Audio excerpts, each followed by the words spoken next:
Great Debaters Contest is brought to you by Safaricom M-Pesa.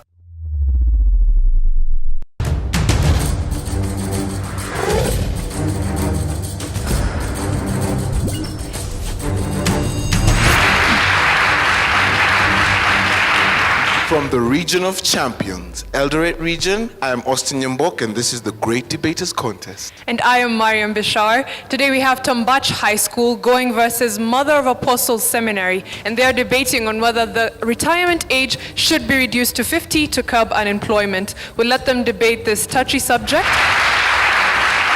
Proposal number 1, you have 3 minutes. Over time, I've learned to defend what must be defended. I've learned to stand for what's worthy of being stand for. And as a proposer for this motion, I do believe I'm in the right side. This motion, the retirement age should be lowered to 50 to curb unemployment. I do believe in this. Reducing the age of unemployment, reducing the age of retirement will curb unemployment. And first, what is retirement?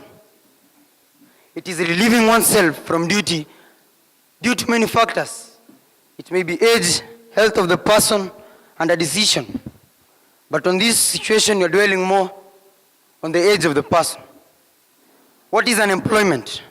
It's the state of being without any job that may earn you income. Thinking of Kenya as a developing country, we do need people in the workforce, the task force who will enhance the progress of Kenya in realizing Vision 2030, which is just 1.5 decades away. We do need to realize it, starting from the scratch, right from square number 1. We should check into people who are in our working industries, people we depend on to take Kenya ahead. Talking of the old, for this case, you're talking of people above 50. Having them holding crucial positions in our task force in this country, that won't be good. They are not efficient people. Yes, the youth, when they lack these job opportunities, they'll end up doing evil things, like participating in things that will cause insecurity. Youths these days are exposed to radicalization. They'll join Al-Shabaab because they have no job. They'll come up, blow each and everybody's head here because they have no job. They're idle. And also, unemployment for these youth creates a brain drain in a country. Why? A youth will have no need to go to the university and come out because he knows there is no job in this country. What he'll do, he'll just study. And after he studies, he'll go abroad and search for work in another place. Having studied and learned in Kenya, using the resources of our motherland country, Kenya, and he goes outside, somebody will get out of Kenya. Kenya having among the best systems of education, manufactures a product that's worth being in an international level, being ranked as a person who will take this country ahead. But what will he do? He'll go to the United States of America. Why? He's sure of employment and a well-paying job, of course. Think of this. After Form 4, you guys will want to do jobs. You land yourselves in some firms and companies, and you're working with somebody the age of your grandfather. How will that work? How will that work? Of course it won't work. It will be like expecting not to be attacked by a bull because you don't eat meat. Opposition, you have 3 minutes for your opening statements. As they say, the older the berry, the sweeter the juice. And for the wine lovers, the older the wine, the sweeter the taste. I, Wesley Waku, from Tambach High School, strongly opposes the motion that states retirement age should be reduced to 50 years to curb unemployment. One may ask, what is to curb? To curb is to tackle or to solve a certain problem. Another may ask, what is unemployment? Unemployment is when a number or a group of people are unable to get job opportunities. Another might also ask, what is retirement? Retirement is when one is forced to go back home after reaching a certain age. On to our first point. The normal retirement age is 65 years, as per the United Nations Human Rights that was enacted on 12th December 2006. In Kenya, the retirement age is 55 years. The deal is, my dear brothers and sisters, why should we reduce it to 50 years, or rather maintain it at 55 years? On to our next point. On 24th August 2010, the Kenyans realized that a vote is stronger than a bullet. When they voted for the new constitution that states that all civil servants should retire at 55 years. My dear Kenyans, why do we want to go against our own, very own constitution? We believe, as Tambach boys, that retirement age should either be retained at 55 years or be increased to 65 years. Take the example of our Excellency, Honorable Joseph Ngaiseri, the Cabinet Secretary of Security. Our beloved President has entrusted my security, your security, our security onto his hands. And in my opinion, he's doing a very great job in trying to keep us safe. Someone might also ask, how can this be able to curb unemployment? Piece of cake. Simple. When we are able to secure our citizens, we are able to attract foreign investors into our country. By doing this, we are able to create job opportunities for both the young and the old. As I said earlier, the older the berry, the sweeter the juice. As a matter of fact, to my brothers from seminary, on 28th November this year, Honorable Joseph Ngaiseri will be turning 65 years. And I will urge you to attend his birthday party. Thank you. We will have rebuttals now, beginning with the proposers. You have 3 minutes. Retirement, as he said, is when somebody is forced to leave his job. That was a wrong definition. Retirement is not being forced. Retirement is when it depends on the policies of your employer. If he says you'll retire at 75, good. If it's at 20, it's your employer's choice. It's not yours. And then I cannot sit here knowing that I'm going to finish Form 4 next year. In the next 4 years, I'm going to the university to do law maybe. And then I come back, all the law firms are filled with people working with Kens. No, I want jobs now. We can't wait for your teeth to fall off so we can get employment. We want jobs now. But there's something called midlife crisis. When life, you have teenage children, problems, things are not going well for you at 50. You won't perform well in your jobs. Places like the disciplined forces, the police and the army, the young people tend to come with a lot of psych. No, they will not accept corruption. They're new.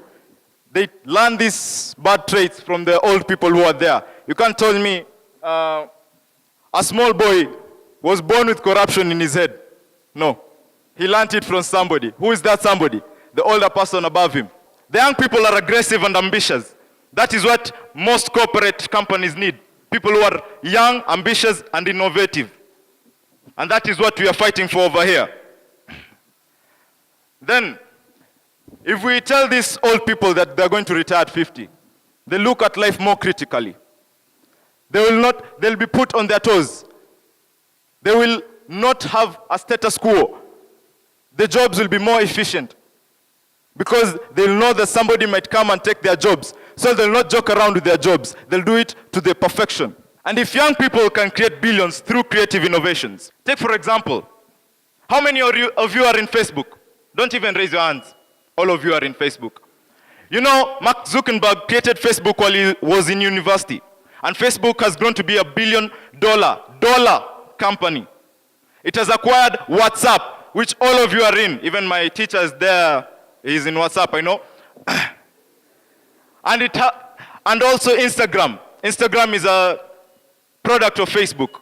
So all of you are enjoying these services because a young mind dreamed of these things. And music. How many of you listen to Chris Brown, Sauti Sol, Elani? All of you.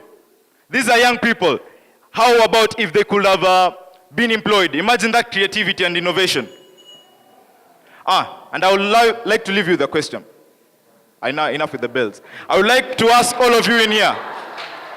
Keeping all people in the name of experience. Keeping all people in the name of experience. Is experience more important than efficiency? I leave you with that question. Is experience more efficient? Is more important than efficiency? Thank you.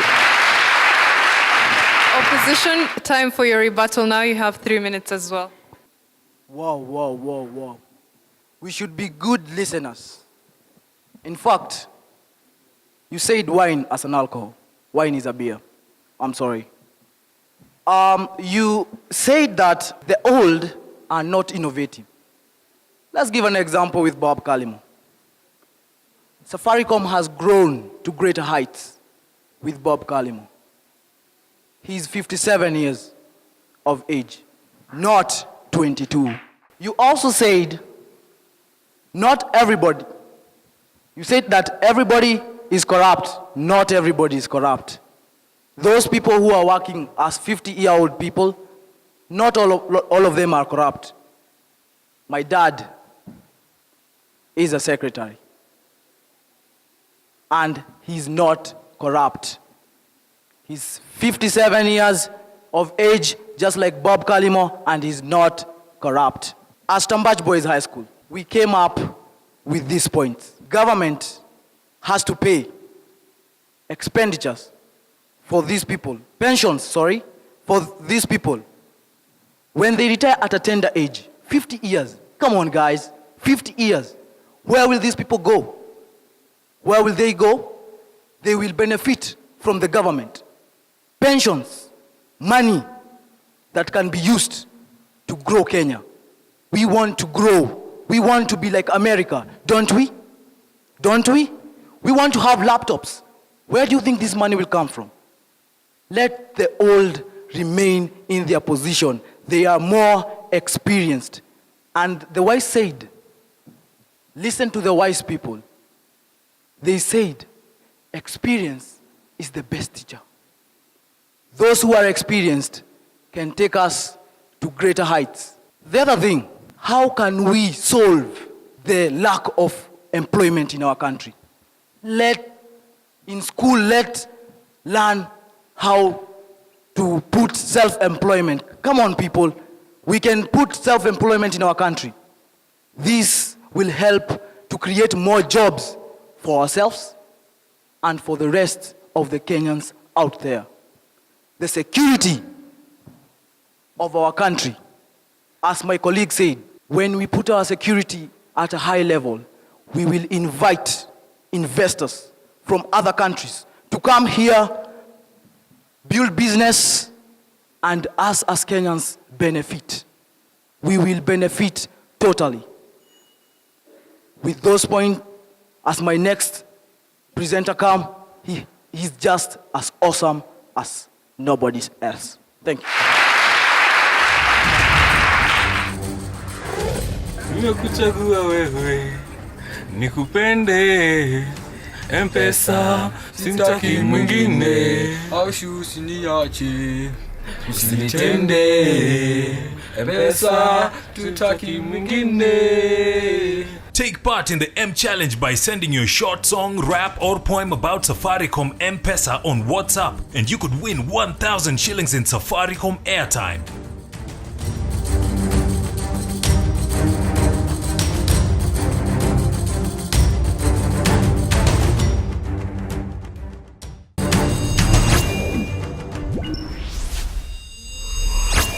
The proposers have been asked if they have any conclusive proof that people above the age of 50 are inefficient, and the opposition have been asked, won't retirement age being lowered to 50 create job vacancies for younger people?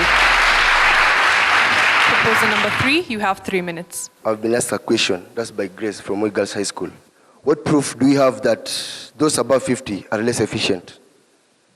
Let's take an example of Donald Trump.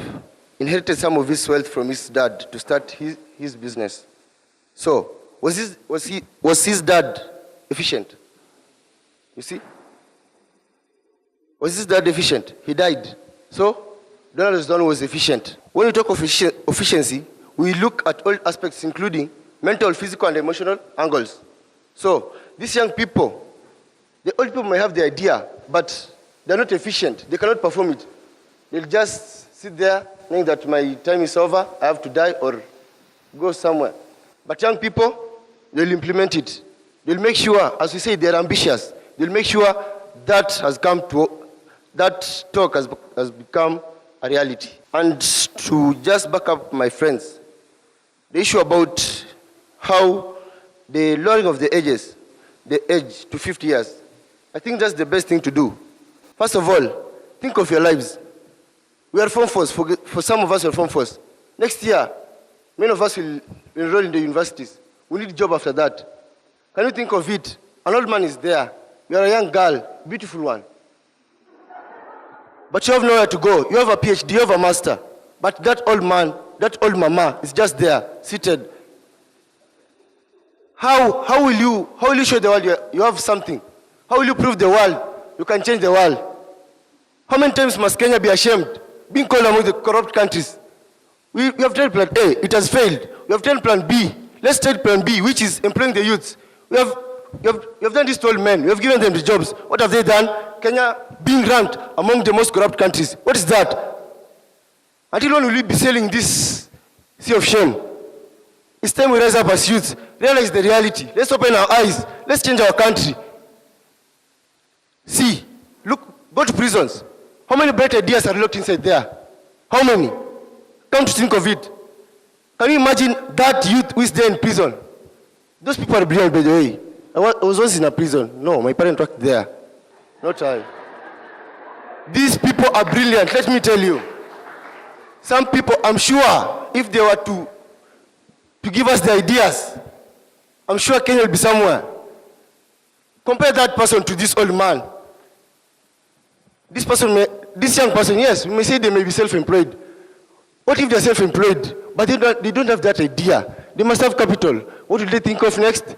To kill that old person, to get money, to go and start this idea, to project.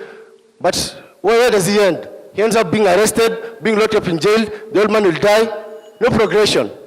It's time we wake up and realize, what about that young girl who engages in prostitution just to make sure her idea comes up? She ends up getting AIDS, being pregnant, dies during abortion. Is that right? Is that fair? Think of yourselves. Next year, we meet. Why should young people use their energies in destroying the country rather than building our name? Why? Proposers, you have 3 minutes to respond to the audience. Okay, I'm Sylvester from Tambach High School, and I'd like to answer my sister from Moi Girls. You have just asked whether I will be able to solve the problem of unemployment by lowering the retirement age. I would like to answer you by saying that the government has put measures to enable the youth to be innovative and to invent methods by which they will be able to curb the unemployment crisis by themselves. So the youth are expected to give measures by ourselves that will help us to curb unemployment. Besides, by lowering the retirement age to 50, we'll not do more in lowering the unemployment rates. This is because we find that there are many people who are unemployed as compared to those who are in the workforce. Our first point, by lowering the retirement age to 50, will only serve to increase the number of people who will be depending on the government. This is because people will require their pensions. People will have to be paid their pensions, and this will maximize the number of people who are benefiting from the government and lowering the players in the economic sector. Our second point, by lowering the retirement age to 50, will actually increase the dependency ratio. Let's borrow our knowledge from business studies. I hope there are many who are doing business studies in here, isn't it? Okay, so what do you see if we increase the dependency ratio? What do we find? We'll find that this will have an overall effect of in lowering the savings, and in turn this will lower the investments. When we lower our investments, that will ensure that we are attaining the highest degree of poverty. This is because we will not have sources for profits. You should put that into your account. The next point is that when we lower the retirement age to 50, we'll be doing more harm than good. This is because the government is concentrating on measures that are aimed at increasing our life expectancy. So by decreasing the retirement age to 50, we'll be moving a step forward and 3 steps backward. How? Just tell me, how do we expect to increase our life expectancy so that people will live more, will live for long, and they'll actually remit low taxes to the government through the pay as you earn? Think about it. Thank you. We'll now hear closing statements. Proposers, you have 1 minute.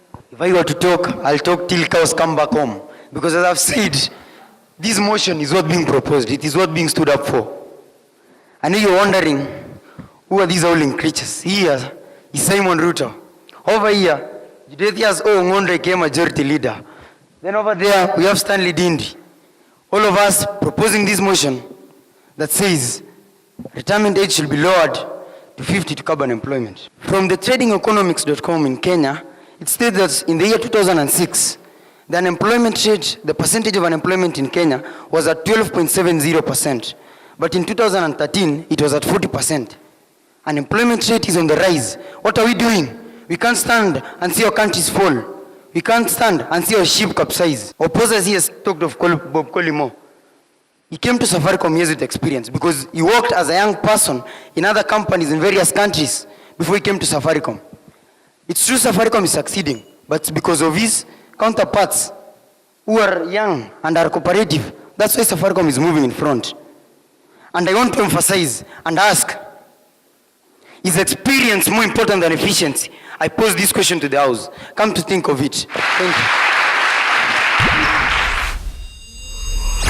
Position, you have 1 minute as well. I'm back. Guys, don't wear wooden spectacles. You will not see. You'll fall into a trap. Let me tell you something. Bob Collymore joined Safaricom when he was 52 years of age. You know what? It's not a gun, but a simple newspaper. Today's newspaper states 90,000 workers, fate uncertain. These 90 people, these 90 workers are not 50 and above. There are others who are 25, others who are 35, and why are they fate uncertain? Come on, people. Let's talk the truth. If we lower the age, where are we going? We'll not innovate, brothers and sisters. We don't win a match by simply shifting the goals. We'll definitely score a 0. Totally a 0. My fellow colleagues, it is time. Who say that we don't have ideas? As young people, who say that we don't have ideas? We can make it, and as President Obama said, yes, we can make it, and I believe so. Thank you.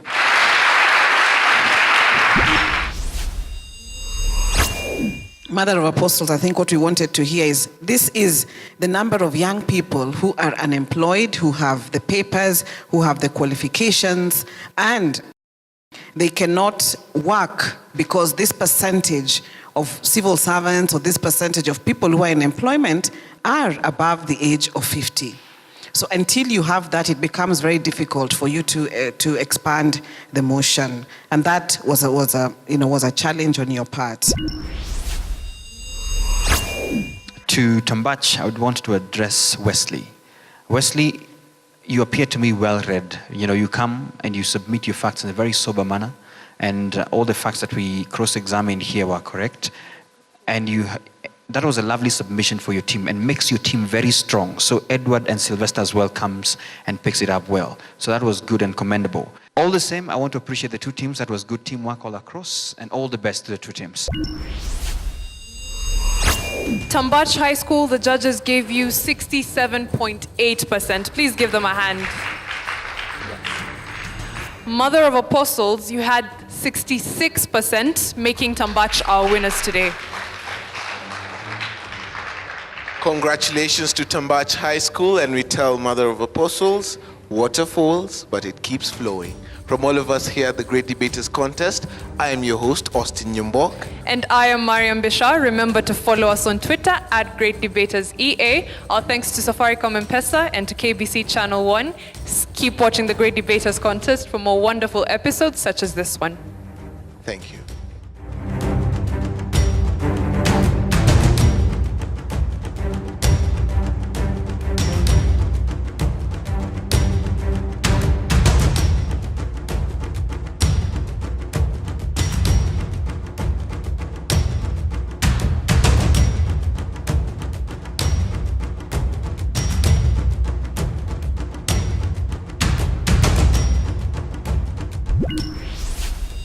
The Great Debaters Contest was brought to you by Safaricom M-Pesa.